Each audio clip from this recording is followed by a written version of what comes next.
მოგესალმებით. მოგესალმებით ჩვენთან გამყურებლებს. მოგესალმებით. დღეს ხუთშაბათია, თავისუფალი თემების დღე არის და წამყვანელი ბატონი ბორისონ ხობალია, თემურ ბობოხიძე. თემურ ბობოხიძე. ასე რომ მოგესალმებით. ძირითადი წამყვანი გადაცემის ყოველთვის არის ბატონი ბორისონი, ხელმძღვანელობს ამ გადაცემას და ესე ვეთქვი კამათობთ ხოლმე ვშელობთ მიმდინარე პროცესებთან დაკავშირებით. ბატონო თემო, დღეს ჩვენი გადაცემა ეხება, როგორც ჩვენ მოვილაპარაკეთ 9 აპრილის მოვლენებს. მას შემდეგ დიდი დრო გავიდა. ბევრი რამ მოხდა, მაგრამ ჩვენთვის ძალიან მნიშვნელოვანია ამ მოვლენის აღწერა. როგორ მოვედით 9 აპრილამდე, რა მოხდა მაშინ და როგორ განვითარდა მოვლენები შემდგომ. 9 აპრილი შემთხვევითი მოვლენა ყოფილა და მაგრამ სამწუხაროდ იყო ტრაგიკული. ამ მოვლენას შეეწირა საკმაოდ დიდი რაოდენობა ადამიანებისა, ახალგაზრდები, თითქმის ბავშვები, ასაკში შესული ქალბატონი და ახალგაზრდები, ასე რომ ეს არის უაღრესად სამწუხარო ტრაგიკული მოვლენა, მაგრამ ჩვენთვის როგორც ეროვნული მოძრაობის წარმომადგენლები და ამაში მონაწილეები, ჩვენთვის არის საამაყო. რადგანაც ჩვენც ღებულობდით მონაწილეობას უბრალოდ ეს ბედის ამბავია. ზოგი იმ პირდაპირ ქართლში მოხდა, ზოგს აგვიანა ტანკმა თუ ამიმა ნიჩბიანმა სამხედროებმა, ასე რომ ტრაგიკული მოვლენები მაშინ ჩვენს თვალწინ მოხდა და ამიტომ ჩვენ ათვლის წერტილად ეს უახლესი ისტორიის მანძილზე ათვლის წერტილად 9 აპრილი არის უაღრესად მნიშვნელოვანი. როგორ მოვედით აქამდე? ეროვნული მოძრაობა სწორედ ამით დაიწყო, აი ეს ტრაგედია მოხდა, ხოლო შემდეგ ეს მოვლენები გაგრძელდა და ერმა მიაღწია დამოუკიდებლობას. ამ ყველაფერს ხელმძღვანელობდა ორი გამოჩენილი ქართველი, უაღრესად საპატიო ადამიანები, ზვიად გამსახურდია და მერაბ კოსტავა, რომლებიც 1956 წლის 9 მარტის ტრაგედიის მონაწილეები იყვნენ და ისინი შემდგომ ეროვნულ მოძრაობას გააყენეს, ფიცი დასდეს ერთი-მეორე შორის და რომ ებრძოლათ საქართველოს დამოუკიდებლობისათვის ბოლომდე და იბრძოლეს კიდევაც და სამწუხაროდ ორივე შეეწირა ამ მოვლენას.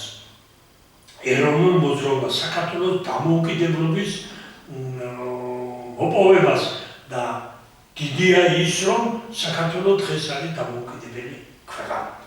ამდენად ეს 9 აპრილი არც შემთხვევითი იყო და არც აუცილებელი, მაგრამ იყვნენ პოლიტიკური ძალები, შოვინისტური შეიძლება ასე ითქვას ფარული ძალები, რომლებიც ცდილობდნენ ყოველთვის ყველგან ჩაეხშოთ ეროვნული მოძრაობა თუ სადმე იქნებოდა. ამაში არა მარტო რუსეთის იმპერიის ამბიციური პოლიტიკოსები იყვნენ ჩარეული, არამედ საზღვარგარეთის ფარული ორგანიზაციის წარმომადგენლები, რომელსაც მასონისტური მოძრაობას უწოდებენ ხანას.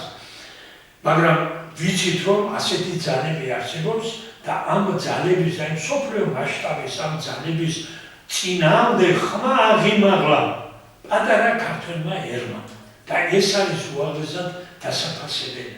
დიდი მადლობა იმ ჩვენ გმირებს, რომლებსაც მეთაურობდნენ ზვიად გამსახურდია და მერაბ კოსტავა და იმ დაღუპულების ნათელი სულები სამოთხეში ვისურვოთ რომ იყვნენ და იქნებიან კიდევაც. ასე რომ ეს მოვლენა არც შემთხვევითი იყო და არც ეს იყო კანონზომიერი ერის სულიერი მოთხოვნილება და დამოუკიდებლობისათვის ბრძოლა, თავგანწირული ბრძოლა, როგორც ეს ჩვეოდა ჩვენ ქართველებს და უზარმაზარი ძალა, რომელიც ამ მშვიდობიან მიტინგებს თავს დაესხა, არ შედრყა არჩეთ.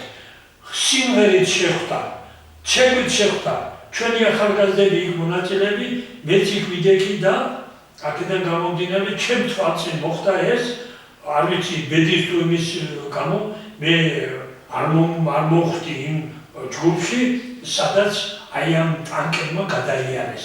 ისე ჩვენი პოლიციის, იმდროინდელი პოლიციის მადრობელი უნდა მილიცია იყო მაშინ, მადრობელი უნდა ვიყოთ, რომ ხალხის მხარე დაიჭირეს და შეძლეს ბევრი ადამიანის სიცოცხლის გადარჩენა. ასე რომ 9 აპრილს ერი იყო შეკრული.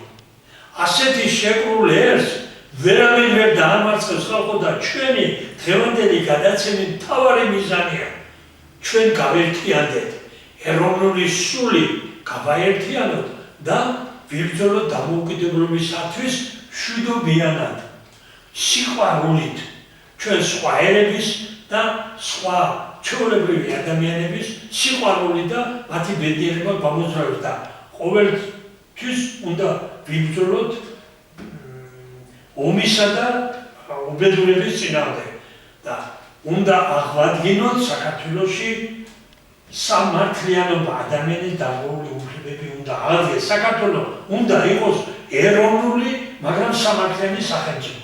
აი ეს არის ჩვენი მთავარი მიზანი, რომელსაც თავისთავად ცხადია ჭირდება ტექნიკური განვითარება, ეკონომიკური განვითარება, სოციალურ-პოლიტიკური, სამეცნიერო განათლების, სპორტის და ასე შემდეგ. ყველა საზოგადოებრივი ურთიერთობის განვითარება ჭირდება და სწორედ ჩვენი ორი პარტია, მამული და მამული ენას სარწმუნოება, სწორედ ჩვენ გავერთიანდით იმისთვის, რომ დავიწყოთ აი ამ უდიდესი ეროვნული საქმის წარმართვა სწორი გზით. რა თქმა უნდა, ხალხთან ერთად, თქვენთან ერთად, თქვენი მონაწილეობით და თქვენი მხარდაჭერით. თქო ბატონო. ნამდვილად ბატონო მორისო, რაც ბრძანეთ, სწორედ 9 აპრილი არის გაერთიანების დღე, ქართველი ერის გაერთიანების დღე და სწორედ ეროვნული მოძრაობა რომ დაიწყო, როცა მთლიანად ერთიანი იყო ეროვნული მოძრაობა, ვერავინ ვერ გვიპირისპირდებოდა. მაგრამ სწორედ 9 აპრილამდე მოხდა ეროვნულ მოძრაობაშიც იმოქმედეს იმპერიულმა ძალები იყო თუ გარე ძალები და ეროვნული მოძრაობას ფაქტიურად გაყვეს ორ ნაწილად. ერთი ნაწილი იდგა მაშინდელ უზენაეს საბჭოს წინ, დღევანდელ პარლამენტის წინ, მეორე ნაწილი იდგა ტელევიზიის წინ, სადაც მიდიოდა აქცია ტელევიზიის წინ და ნამდვილად ახლა ეს დაშალე დაიბატონების პრინციპი იყო, მაგრამ ალბათ რაღაც ეთყობა თავისებურად გათვლაც იყო, რომ ორივე სტრატეგიული მომენტში როგორც ტელევიზია, ეს პარლამენტის წინა შენობა იყო ფაქტიურად პარალიზირებული და ეროვნული მოძრაობის ხელში იყო ორი მხარე. ყველას უნდოდა თავისთავად იდეა ერთი იყო, რომ საქართველოს დამოუკიდებლობა, მაგრამ ყველას სხვადასხვა მიმართულების გზა ჰქონდა არჩეული, რაც შემდგომ ძალიან ცუდად გადაიზარდა 1991 წელს შიდა დაპირისპირების გამო დაუპირისპირდა გარკვეული სამსახურდის ოპოზიცია თუ ოპოზიცია ჩავთვლით და შეურაცხმის მომხრეები და გამსახურდიას მომხრეები, რაც ძალიან საბედისწეროდ დამთავრდა ეს ყველაფერი, გადაიზარდა ძმათამკლე ომში, უბანი უბანს დაუპირისპირდა, ქალაქი ქალაქს, რაიონი რაიონს და ძალიან ცუდი მდგომარეობა იყო. ოჯახშიც კი იყო ესეთი გადაწყდა, ბევრი ოჯახი დაიშალა. ამას გაფრთხილება ზიძრეობდა ბატონი ჟიერ გამსახურდია. მაგრამ მაინც მოხდა, მაგას ახლა ჩვენ ვერ დავაბრუნებთ უკან, რომ აღარ იყოს ეს სიტუაცია, მაგრამ თავარი არის ეს პრინციპი, რომ სწორედ რაც გამოვიარეთ, ამიტომ არის აუცილებელი ისტორიის სწავლება ბავშვებისთვის და ახალი თაობისთვის, რომ ეს იგივე შეცდომებზე არ გაიარონ, სწორედ მათაც რაც შეცდომა იყო დაშვებული სწორედ იმ პერიოდში, რა დროსაც პირველი ნაბიჯები გადაედგა საქართველოს დამოუკიდებლობისათვის და პირველი ნაბიჯები იყო სწორედ ეს. ამიტომ ჩვენ ნამდვილად 9 აპრილის დღე უნდა გვაერთიანებდეს ყველას. არა აქ ახლა მნიშვნელობა ხელისუფლებას, ოპოზიციას, სხვა პოლიტიკოსებს და მოსახლეობას მთლიანად 9 აპრილი უნდა მოერთიანებდეს, ვინაიდან 9 აპრილს გამსახურდიას მეთაურობით გამოცხადა სწორედ დამოუკიდებელი დღე, ეს რეფერენდუმი, როცა 31-მა ჩატარდა, სადაც მონაწილეობა მიიღო აფხაზეთმაც და ცხინვალის რეგიონმაც, მთლიან საქართველოს მოსახლეობამ, მაშინ 91%-მა მიიღო მონაწილეობა და ამ 91%-დან 97%-მა მისცა საქართველოს დამოუკიდებლობას ხარი დაუჭირა და სწორედ ეს იყო ის, რომ პირველი გამარჯვება იყო, რაც ფაქტიურად ჩვენი 9 აპრილს დაღუპული ადამიანების სისხლზე იყო იმპერიის გაშლაც. აი ეს იყო ყველაფერი ძირითადად, რაზეც ნამდვილად ყველა უნდა გავერთიანდეთ, ყველა ერთიანი ძალით და ერთიანი შემართებით უნდა გქონდეს სწორედ ეს მმართველობა. ბატონო თემურ, აქვე მინდა მე ვისაუბრო იმაზე, რომ მიუხედავად იმისა, რომ აი ეს დიდი საქმე გაკეტა, ერმა მოიპოვა დამოუკიდებლობა, მთლიანად აი მართლა სანატრელია ის გაერთიანება, ის ენთუზიაზმი, ურთიერთშორის სიყვარული თვალები, როგორ ვანათებდა, ერთი მორევდა, ძალას მატებდა, მაგრამ სამწუხაროა ის, რომ უზარმაზარი დღის წინამდე ბრძოლაში ჩვენმა ეროვნულმა მოძრაობამ გარკვეული შეცდომები დაუშვა და ვერ გადადგა ის სწორი ნაბიჯები ობიექტური თუ სუბიექტური მიზეზების გამო და ჩვენი ახლანდელი ეს არის მომავალი თაობა ვარ ჩვენ ფაქტიურად რომ იმ დროს ერთგამსახურდია და ის იყო რომელიც იბრძოდნენ და წინ უძღოდა ქართული დროში ეროვნულ მოძრაობას დღეს კი ჩვენ ვარდებული ვართ ის საქმე გავაგრძელოთ და ერის აღორძინების და სოფლიოს საზოგადოებაში თავისი ადგილის მოპოვების, ღირსეული ადგილის მოპოვებისათვის აუცილებელი არის იმ შეცდომების, იმ მცდარი ნაბიჯების გადადგმის გამოსწორება, რომელიც ეს ცალკეულმა პიროვნებებმა დაუშვეს, ეს ტვისი მიერ პროვოცირებული შეცდომები იყო თუ ჩვენი ენთუზიაზმიდან გამომდინარე, ჩვენ ეს ხმად მეცნიერულად უნდა დავამუშაოთ, რომ სად როდის შეცდომები დაუშვით, რომ გამოვასწოროთ და საქართველოს როგორც ერთიანი ეროვნული სახელმწიფო შეიქმნას და ეს სახელმწიფო იყოს სამართლიანი. აი ეს არის ჩვენი მთავარი მიზანი. რა თქმა უნდა, ამაში მე დარწმუნებული ვარ, მოსახლეობა ჩვენი საზოგადოება დაგვიჭერთ ხარს, მაგრამ ჩვენზეც არის ბევრი რამ დამოკიდებული, რომ რამდენად სწორად წარმართავ, თუნდაც ამიგივეს საუბარს. ჩვენს ყოველ მოქმედებას, ეს იქნება პოლიტიკური მოქმედება, ეკონომიკური რეფორმებში ჩართულობა, მეცნიერებთან მუშაობა, ახალგაზრდებთან მუშაობა, თუ ასე შემდეგ.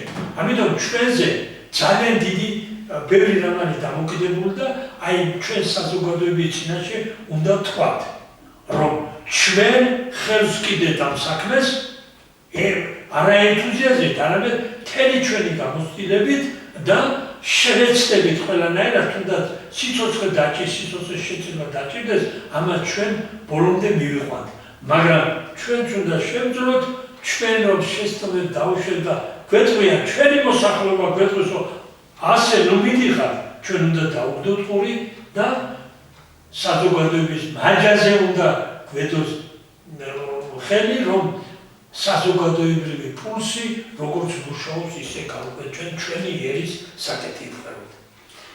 კი ბატონო, სრულიად გეთანხმებით, მაგრამ არსებობს ერთი ნიუანსი, ეროვნული მოძრაობა რომ დაიწყო, თავისთავად ახლა პატრიოტობას ასწავლიან ოჯახში, ბაღში, სკოლაში, ყველგან, მაგრამ პოლიტიკას არ ასწავლიან. ამიტომ ჩვენ გვაქვს ეს გამოცდილება ეროვნულ მოძრაობის დროს ეს ნაბიჯების გადადგმა, რაზეც ვთქვათ, შემდგომ ეტაპში გამოჩნდა ეს დიდი შეცდომები, რაც მოხდა მაშინ დაშვება იმ შეცდომებისა, მაგრამ თავარია იყო ერთი, რომ იდეა იყო ერთი და სიძლიერით სწორედ ძალაერთობა შეაუს, სწორედ იმ ამ იდეით მივახცეთ დამოუკიდებლობას. თავისთავად იმპერია დიდი ხანია მუშაობდა დაშალი და იბატონის პრინციპით. არის დოქტრინა დაწერილი 20 წელზე, 30 წელზე, 50 წელზე. ეს რომის იმპერიიდან მომდინარეობდა, იხვეწებოდა ეს ყოველდღე. ჩვენ ეს ინსტიტუტები არ გქონია საქართველოს, იმიტომ რომ არავინ არ გვაძლევდა მაგის საშუალებას, რომ ქონოდა ესეთი ინსტიტუტები, ვინც იმუშავებდა ამ მიმართულებით და კონკრეტულად დადებდა სწორედ ესეთ დოქტრინას, ესეთ თქვათ ამ მიზნებს, ამოცანებს, რაც ვერავინ შეეხებოდა და ის იქნებოდა არა 1-2 წელზე გათვლილი, არამედ 10 წლებზე იქნებოდა გათვლილი, ხო? ახლა შეიძლება ჩასწორებებიც მოხდეს, მაგრამ ჩვენ სწორედ უნდა ვიმუშაოთ ესეთ დოქტრინაზე, ესეთ მიმართულებაზე, რომლებიც 10 წლებზე იქნება გათვლილი და არა იმაზე, რომ ჩვენ 2-3 წელში თქვათ ეკონომიკას ავღორზინებ და ეს არის ეტაპები დიდი პოლიტიკის გათვლა, რაზეც უნდა გადაიქცეს ეს ნაბიჯები. სწორედ 10 წლებზე უნდა იყოს გათვლა და იმ 10 წლებიდან გამომდინარე, სწორედ ნაბიჯი უნდა მივახციოთ სწორედ ისეთ ნამდვილად თავისი ადგილი დაიმკვიდროს საქართველოს მსოფლიო არენაზე. და არა ეს ვისაც თავში რაღაცა მოუვა, აი ჯუჯა სახელმწიფოები ბალტიისპირეთისას მე ჯუჯა სახელმწიფოებს ვეძახი, რომელსაც ახლა გათხოვილი კაცები ჩამოდიან და ჭკოს გვარიგებენ. მათ თავისთვის ვერ მოუვლია და მათზე რა თქვა მე ძაღლში ნავარგოდაო სანადირდაო შენ სახში ავარგიხარ ბატონო ჩემო და ჩემთან მოდიხარ ჭკუის სასწაულად თქვენ ვიხარ რა თქვენი ისტორია და სად არის საქართველოს ისტორია გადახედეთ ნახეთ და მე ილაპარაკეთ ჩვენ ვერაფერს ვერ გვასწავლეთ ამიტომ ჭკუას მოიგოთ ევროპას და ყველა ნახოთ ავიღოთ ისტორია რა უკეთებია საქართველოს რა შესაძლებლობა ვინ ვართ რა ვართ რა ერივართ იმიტომ რომ ჩვენზე დიდი ერები გაქვთ ჩვენ ქართული დამწერლობა ქართული ენა გვაქვს ჩვენი მიწა-წყალი გვაქვს ჩვენ ყველაფერი გვაქვს აბსოლუტურად ჩვენი სიძლიერება ჩვენი კავშირი გვაქვს ქართულ-ტომთან კავშირი გვაქვს ეს არის ყველაზე ძლიერი ჩვენ იმიტომ ვართ ძლიერები ერთად ვართ სულ თორე ცალ-ცალკე რომ ვიყოთ ეს კუთხეები და ესა მაშინ არაფერი არ ხდება მაგრამ იმდენად ჭკვიანები იყვნენ ჩვენი წინაპრები რომ ისე ჩამოაყალიბეს ისე კარგად ისე ლამაზად ისე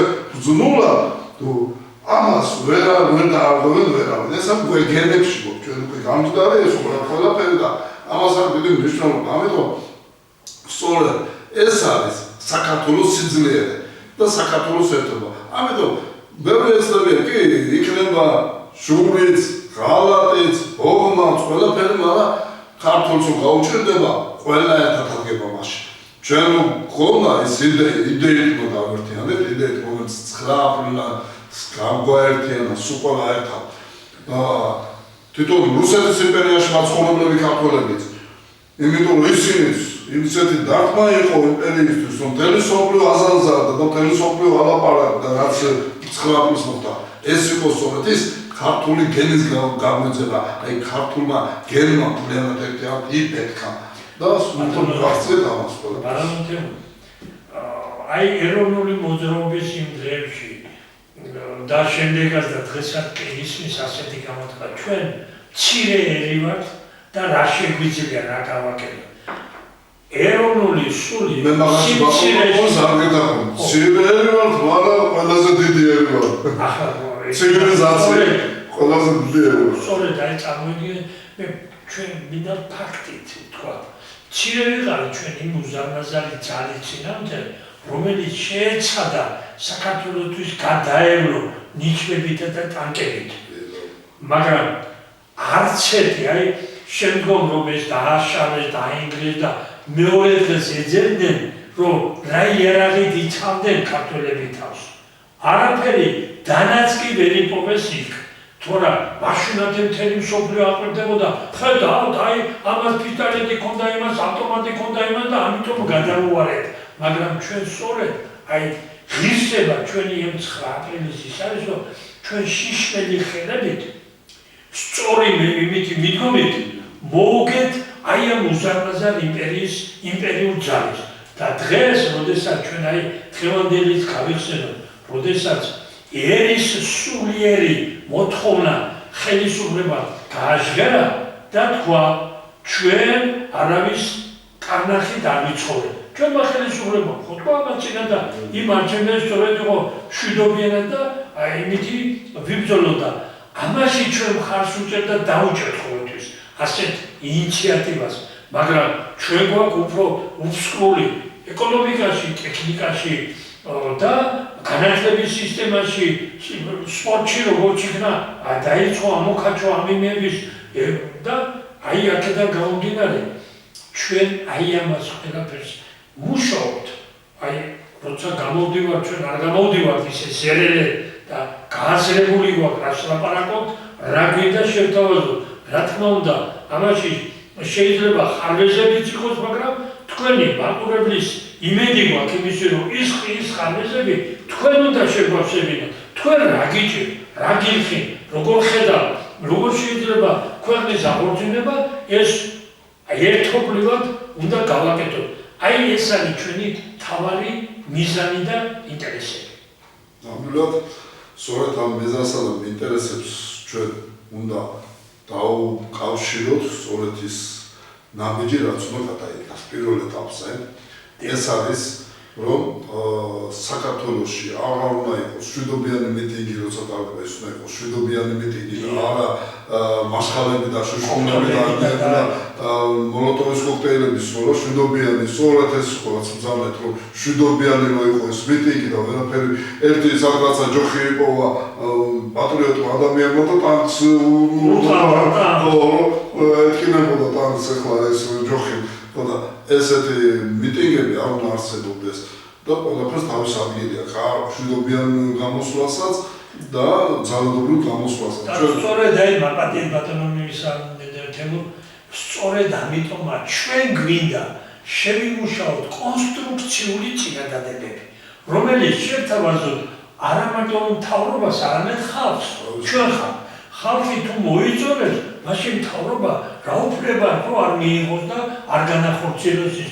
თქვენ გქონდათ უამრავი წინადადებები, თქვენი სტუდიით, გადაცემები, ესეთი და ეს სწორედ კონსტრუქციული მიდგომარი თქვენი და ამიტომ მე ძალიან მომწონდა სწორ გზაზე როდგას თქვენი მოქმედება, თქვენი პოლიტიკური მუშაობა, თქვენი პარტიის მუშაობა, მე დავინტერესდი ჩემი პარტიის ხელმძღვანელობას და წევრები დაინტერესებულები არიან, რომ ჩვენ ერთად ვითანამშრომლოთ და სწორედ ის რაც შეცდომები ეროვნულ მოძრაობაში მოხდა, ჩვენ ყველამ ერთად ქართველმა ერმა უნდა გამოვასწოროთ.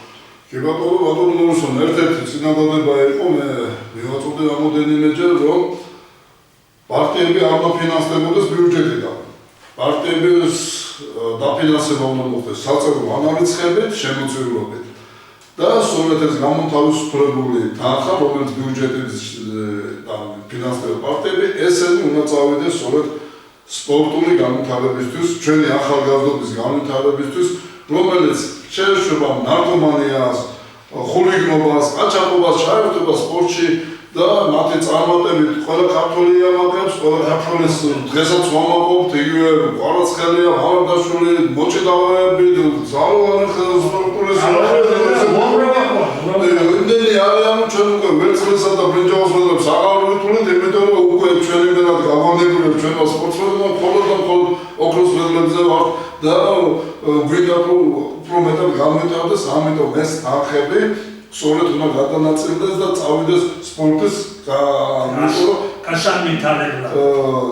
თქვენ მოგეხსენებათ, დღეს არ აქვს შესაძლებლობა ოჯახებს, რომ ბავშვები ატარონ სპორტზე, იმიტომ რომ მას ძალიან დიდი ფინანსები ჭირდება, რაც დღეს ეკონომიკური კრიზისიდან გამომდინარე, სწორედ ეს არ არის საჭირო, ისეთი პარტიები მით უმეტეს არსებობს, რომლებიც ფინანსდებიან გარეძალებიდან. ჯერ ეგეთი პარტია არც უნდა არსებობდეს, არ უნდა მოხდეს ჩვენ გვინდა საქართველოში ქართული ხელისუფლება, საქართველოს დაფინანსებული ხელისუფლება, საქართველოს დაფინანსებული ოპოზიციას, ქართული ოპოზიცია, ქართული ეროვნული ოპოზიცია, ეროვნული მთავრობა და არავით არის სხვა. და სწორედ ეს იყო ჩვენი უახლოეს ისტორიიდან განსაკუთრდეს და მერაბ კოსტოვას იდეა. უნდა იყოს ეროვნული ხელისუფლება, ეროვნული ოპოზიცია და ეროვნული განწყობილება. ჩვენი სახელმწიფო შედგება თითოეული პიროვნებისაგან და თითოეული პიროვნება არის სახელმწიფო. ჩვენ სახელმწიფოებრივ ვაზრობთ. სახელმწიფოებრივ და სწორედ აი ახლა თქვენ რომ ასენეთ ეს კოქტეილები და ეს მშვიდობიანი ჭირდება. ჩვენ ორივე მხარე, პოზიცია, ოპოზიცია, უნდა მუშაობდეს კონსტრუქციულად ეროვნული ინტერესების განხორციელებისათვის. ინტერესი რა არის? ინტერესი მთავარი არის დამოუკიდებლობა, ეკონომიკის, ტექნიკის, განათლების, მეცნიერების, სპორტის და ასე შემდეგ ხელოვნების განვითარება და ჩვენ ამაში უნდა ვეჯიბრებოდეთ პოზიცია, ოპოზიცია, რომ ვინ უკეთესად გააკეთეს, ვინ უკეთესად შეუწყობს სპორტს, ვინ უკეთესად მეცნიერებას, ვინ უკეთესად ეკონომიკას და ასე შემდეგ. აი ამ შემთხვევაში ჩვენ არ დაგჭირდება არც კოქტეილები და არც კოქტეილებს საზოგადოება არ მიიღებს თვითონ.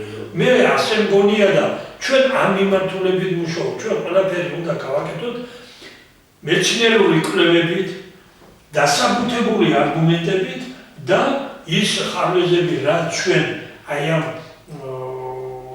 სოციალისტური წყობილების დროს მოგვივიდა ხარვეზები და მთლიანად ეს ხარვეზები უნდა გამოვასწოროთ ურთიერთთანამშრომლობით, კონსტრუქციული თანამშრომლობით, ვინ იქნება ხელისუფლებაში, ამას კი არ აქვს მნიშვნელობა.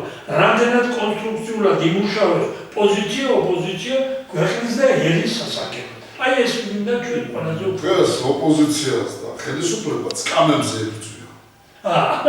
ეს კი სკამებზე ებრძვია, სკამებზე კი არ უნდა ებრძოლოთ, უნდა ებრძოლოთ ხალხის კეთილდღეობისთვის.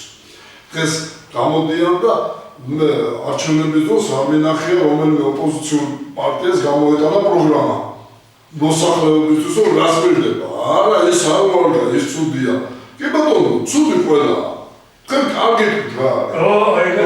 როგორ შეიძლება როგორ გამოსულოთ ის ცუდი. იმაზე უნდა ვიბრძოლოთ და იმაზე უნდა იყოს კამათი, რომ ცუდი რომ არის, მოდი გამოვასწოროთ. აი თუ არ გამოასწორა იმას თვითონ ხალხი დაინახავს. მე და ეთქვის თქვენ ეს არ გამოასწორეთ, თქვენ ეს დაგიდეს ეს პროგრამა, გითხრეს და რატომ არ მიიღეთ? რატომ არ მიიღეთ და რატომ არ განხორციელდა? მაგრამ ყველაფერში შეგვიძლია ადამიანს ერთმანეთს მოვდოთ თქვა. ახლა მაგალითად ხუდი როგორ გახურია და როგორ ზადო გახურია, ხო? მე ხა ესე არ არის, ამიტომ ჩვენ ისე არ მოვიყოთ განწყობილი რომ ერთმანეთი დავჭამოთ, ხო ქართულმა. ჩვენ უნდა გავაძლიეროთ ერთმანეთი. და სწორედ ამ გაძლიერებით უნდა მივიყვანოთ, საქართველოს უნდა გავაძლიეროთ, ამიტომ ინსტიტუტები უნდა შეიქმნას, ეს ინსტიტუტები, რომლებიც კონკრეტულად ვერავინ გადაუხევს და ვერც ერთი პარტია თუ პოლიტიკოსი წინააღმდეგ შემთხვევაში ეს დაემშვიდობა პოლიტიკას და საზოგადოებასთან გაირიცხება პოლიტიკურ საზოგადოებასთან. მე ერთი რამ მინდა ახლა ამ შემთხვევაში ვთქვა, რომ სწორედ კონსტრუქციული თანამშრომლობა მოგცემს ჩვენს იმის შესაძლებლობას, რომ გადარჩეთ ხალხს, აი ჩვენ ეს გვინდა რომ გაკეთდეს. მოგწონთ ხალხო? აი ხელისუფლება ამას აკეთებს და ჩვენ არ მოგწონს, მაგრამ თქვენ მოგწონთ. თუ ხალხს მოსწონს, ცუდიც რო იყოს ვერც ვიწინავდა ვერც ახლა. ამიტომ ჩვენ ეს ერის შესაძლებლობების და ერის პოტენციალის ამაღლებისათვის უნდა ვიბრძოლოთ და ერთ რამეში ნამდვილად მე როგორც ისტორიკოსი, როგორც საზოგადოება მცოდნე დარწმუნებული ვარ. ერში არსებობს ინტელექტუალური ძალა.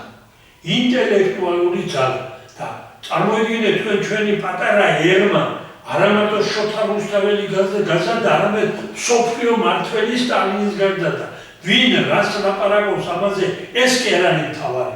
ის მართავდა გარკვეულ 30 წლის მანძილზე მსოფლიოს მთლიანად და დააჩოქა უზარმაზარი ფაშისტური ძალა.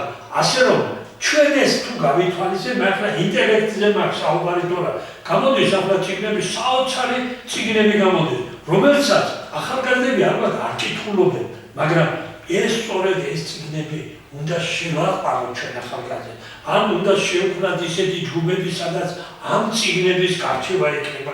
უამრავია იყო წრები, ის რო იყო თბილისში პიონერთა სასახლე. რა დიდებული ბავშვები გაზარდა. მთელი მსოფლიო მოიარეს ბავშვებმა და თვით ბრეჟნევიც კი ამბობდა, აი სად არის, აი როგორ შეიძლება მშვიდობის დამყარება ამ ბავშვებს შეუძლიათ ომი აგვაცილოთ თავიდან. ასეთი რაღაცები ჩვენ შეგვიძლია. ჩვენს ერთ შეუძლია, მაგრამ ამას უნდა სწორი მიმართულება, ამას უნდა დაფინანსება, სწორი მძიმე. თქვენ ამბობთ ამ შემთხვევაში, რომ პარტიების დაფინანსება წავიდეს სპორტში. არის სხვა არასწორი უაზრო დაფინანსებები, რომლის თანხების გამოთავისუფლება შეიძლება და შეიძლება პიონერთა სასახლე პიონერული ახალგაზრდების დაფინანსება, სწავლისისა და უამრავი წრეების შექმნა, სადაც გაიზრდებიან მომავალი მეცნიერები. ეს ნამდვილად ჩვენი გენოფონდია, მომავალი გენოფონდია, რომელმაც საქართველოსმა გადაარჩინოს გამოიყვანოს სწორედ იმ კრიზისიდან. ეს ნაბიჯები დღეს საქართველოს დიდარი ქვეყანა. ყველაფერი გვაქვს საქართველოს ჩვენი საკმარისი. მაგრამ გამოყენება უნდა. ამას აღმოჩენა უნდა, ამას ის უნდა დღედადამე მუშაობა, ფიქრი და აზროვნება. დღეს ყველაფერი აზროვნებით კეთდება. იმიტომ რომ დანარჩენს გადაცემ კომპიუტერი ფიქრობენ. ანუ ჩვენ აი სწორედ ინტელექტუალური ძალები რო გვაქვს, დღეს არის ჩვენი აღორძინების, ეროვნული აღორძინების ერის ინტელექტის გამოჩენის პერიოდი. და აი აქეთკენ უნდა ჩვენი პოლიტიკური მუშაობა, მამული პოლიტიკური პარტიის და მამული ენას სარწმუნოები, ძირითადი ფუნდამენტური მიზნები და ამოცანები აი აქ მიმართულებით იქნება წამყვანილი. ნამდვილად ჩვენ მოგზავნით ჩვენთან, ჩვენ სტუდიაში, მოგწერეთ თქვენი შეხედულებები, კომენტარები, გააზიარეთ, თქვენაც უყურონ. ჩვენ არ გვაქვს ისეთი შესაძლებლობები ფინანსური და ისო ჩვენ ჯერჯერობით, მაგრამ ჩვენ გადავდგათ იმ ნაბიჯებს, რომ ეს ტელევიზია იქნება სწორედ ეროვნული პატრიოტული მამულის ტელევიზია საქართველოს სწორედ ამ მამულში ჩადებული სამშობლოს ყველაფერი თუ შენ მამული არ იყოს ახალ შენ თუ შენ შეიძლება არ იყოს შენი მხარე არ იყოს შენი პატარა ეზოკარი არ იყოს მაშინ მაგრამ ეს არ ნიშნავს იმას რომ შენი გემარდა სხვა გძულდე ეს უკვე ფაშისტი გადადის და ქართველი ერი არასდროს არ იყო ფაშისტური წარმოიდგინეთ მომთაბარე ტომები რომ შემოესეოდნენ საქართველოს და უნდათ მისი ძირფესიანად განადგურება მარტო შააბაზის დროს 30,000 კახეთიდან, ქართლიდან და რამოდენიმეჯერ ეს ხო არ იყო გადაასახლეს ფერეიდანში ჩვენი ხო ქართველი მოსახლეობა იქ ცხოვრობს რა თქმა უნდა მაგრამ სად ის რომ აქ ეცხოვრა სად ის იქ იმდენი გადაიტანეს და მაინც ჩვენ ვარსებობთ და გვაქვს პოტენცია ვარსებობთ და ვიარსებებთ. ამისი ნათელი მაგალითია ჩვენი დედა ეკლესია, ღვთისმშობლის წილხვედრი ქვეყანა, ღმერთი ჩვენთან არის და ღმერთის ძალითა და ჩვენი ინტელექტუალური ძალისხმევით, ერთობით, გაერთიანებით ჩვენ მივახცევთ აუცილებლად ყველაფერს. ამიტომ ჩვენ არა ვართ უიმედო მდგომარეობაში.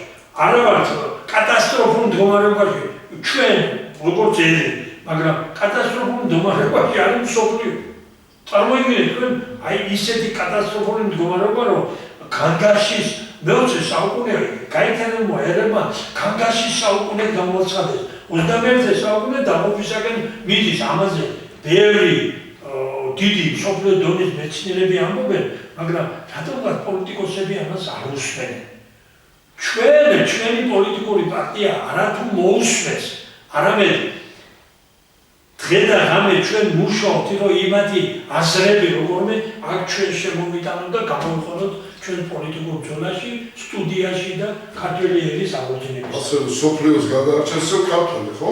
საქართველო. ხო, და ქართველი. და რა თქმა უნდა. იმიტომ რომ ყველაფერი ქართველების გარეშე აღდება საერთოდ სოფლიოში. ვერ ხდება. იმიტომ რომ ეს ტერიტორიაც, ეს ერიც ღმერთის მიერ ხელდადებულია და შემთხვევით ხო არ არის ღვთისმშობლის წილხვედრი ქვეყანა. აქ არის იოსე ქრისტეს კვართი, კიდევ სხვადასხვა სიწმინდეები, რომელიც იცავდა ერთი რამე და კიდე ერთხელ გავიხსენო, წინა იმაზე გქონდა ჩვენ ამაზე საუბარი, მხოლოდ ერთადერთი რელიგიური ძალა აღმოჩნდა საქართველოში ქრისტიანული მართლმადიდებლური რელიგია, რომელსაც ჩვენი უწმინდესი ადამიანი პატრიარქი ილია მეორე ხელმძღვანელობს და მისი ლოცვა-კურთხევით პანდემიის დროს, პანდემიის წელი გრძელდებოდა და პანდემიის დროს ღია დატოვა ეკლესიის კარები მრევლისათვის, რომ შესულიყვნენ თავისუფლად ელოცვა და ღმერთისთვის მიემართათ. და რამხელა დაპირისპირება ჰქონდა. დაპირისპირება მთელი მსოფლიო ელოდა, რომ საქართველოში უკვე დაიწყო კლასტერები და მთელი ამბავი და ამოიხოცებიან ისე ვიღაცას უხაროდა, მაგრამ ეს თემა ბატონო მორისონ მოდი მომავლისთვის გადავიდეთ, ეს თემა ესეთი თემაა, რომ მართლაც ძალიან დიდი მშენებლობა მოგვიწევს, რომ ახლა ეგ ძალიან პატარა მონაკვეთში ვერ მოსახლეობასაც დარჩება დაუკმაყოფილების წარმოდგენა და ამიტომ ჯობია ეგ თემა ესეთი თემაა, რომ ამ თემაზე შედგომისთვის ვისაუბროთ გამოხატ სპეციალური დრო მაგისთვის ჩვენ მოვუწოდოთ ჩვენს ტელემაყურებლებს, რომ პირდაპირ ეთერით გადის ხოლმე თავისუფალი თემები ყოველ ხუთშაბათს 3 საათზე ტელემამულზე, ხოლო გვერდზე, ტელემამულის გვერდზე აიტვირთება ჩანაწერი, ხოლო პირდაპირ ეთერით გავდივართ, შეგვიძლია პირდაპირ ეთერით დაგვისვას კითხვები, დაგვიკავშირდეთ, მოგწეროთ, გააზიაროთ, ასევე სურვილის შემთხვევაში გექნება მოგზავნეთ სტუდიაში, დაგიქვთ ადგილს, გვექნება მსჯელობა გვექნება კონკრეტულ თემებთან დაკავშირებით, რადგანაც გაინტერესებთ, მოსახლეობაც მოგისმენს, ყველა მოგისმენთ და ასე რომ ჩვენ ამ მიმართულებით არ შევზღუდავთ არავის, განსხვავებული აზრიც გვაინტერესებს თავისთავად, აუცილებელი განსხვავებული აზრის მოსმენა, ჩვენ იმის უნდა მოსმენის უნარიც აგვაქვს, მარტო მსჯელობის უნარიც არა.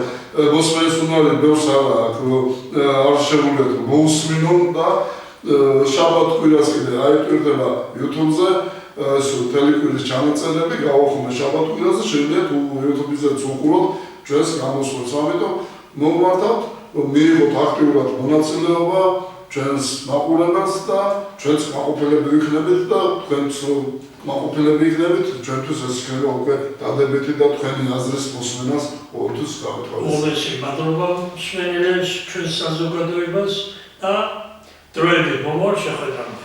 მალოთ გავეზარდებით.